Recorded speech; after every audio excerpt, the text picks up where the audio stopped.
Hello, I'm Two Fab's Ross McDonough, and I'm here with a very special guest today, a college admissions expert, best-selling author, and someone with a very unique insight into the whole college admission scam, as she was a former co-star of Loughlin's, Pamela Donnelly. Pamela, welcome to the studio. Thank you.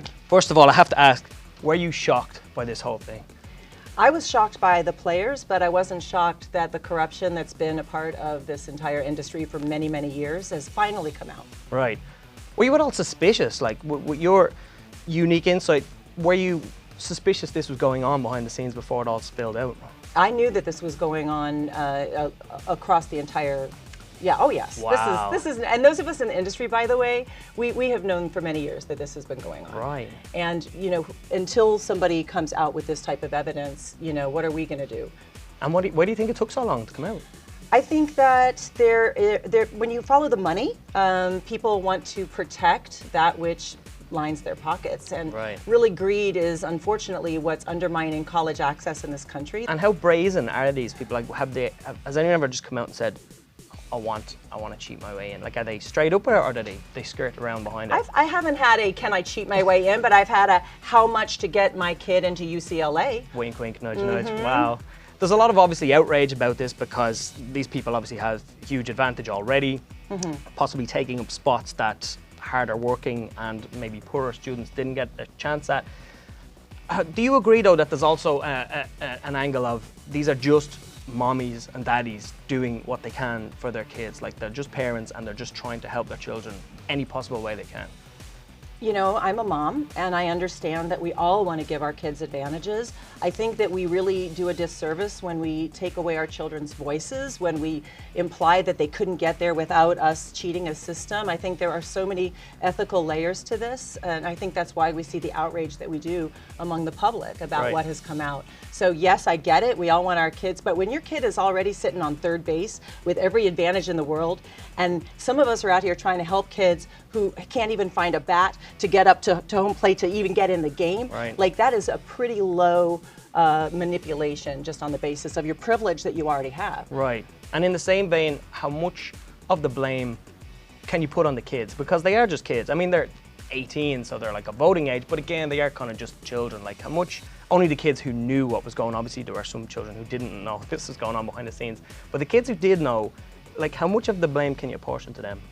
I'm not in the blaming business, but I'll say that responsibility then. Yeah, if a student knew what was going on, the sad news is that they're going to have a hard time getting accepted anywhere now, because colleges and universities do have ethical guidelines. They have anti-plagiarism, for example, and other types of parameters. They're not going to let a student in who operates with that kind of just blind spot to what is morally correct.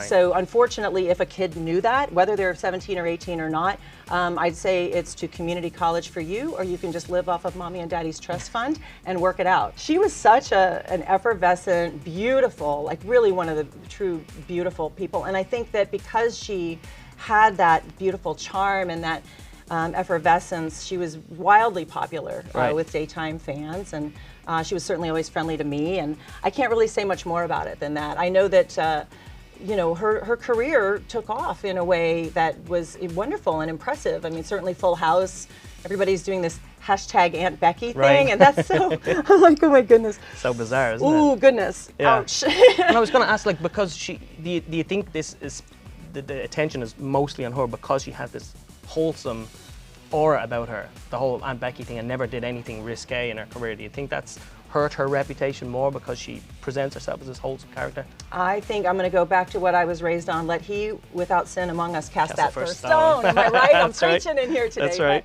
But, who among us hasn't done something that we're embarrassed of? And I'm not saying that it's correct, but I'm saying that yes, she's wholesome, and I believe that wholesomeness is real, and she got caught doing something really unethical, and she and her family are now going to be paying a desperate price. I think we do have to come from some compassion, even while justice is served. Yep. I really am not here to throw anybody under the bus. Lori, if you're watching, I'm wishing you blessings. Do you feel sorry at all for her daughter, Olivia Jade, just because in her start as a career as a YouTuber, she has like a lot of these outspoken opinions, and I'm only here for the parties and stuff like that, which may not have been her true intention, but she's reaching out to it, you know, trying to touch with an audience. Like, do you feel sorry for the amount of attention she's got after all this?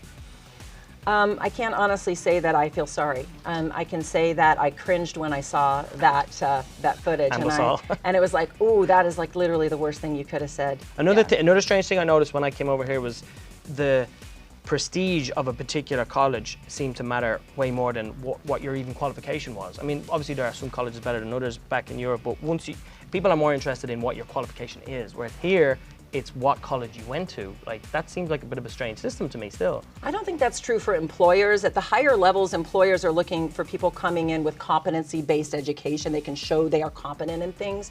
I had somebody that I know very well who's in charge of a large financial organization, and he said he'd rather have kids from, and he named a college, than from, he named an Ivy League college. Right. And he said that a lot of the ones who went to this Ivy League are, you know, pampered kids of the elite, and they don't have the kind of eye of the tiger work ethic that he's looking for, and sometimes a smaller liberal arts school.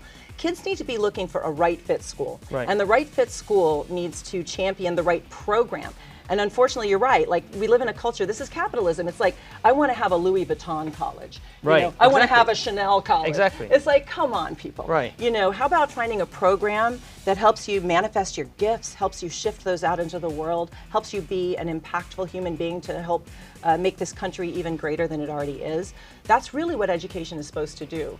And this ego, I think, is an unfortunate wrinkle that we are now noticing we don't want. Right. So unfortunately, what's happened in this scandal is that a few people have become sort of the exemplar of what not to do, and now maybe the rest of us can wake up.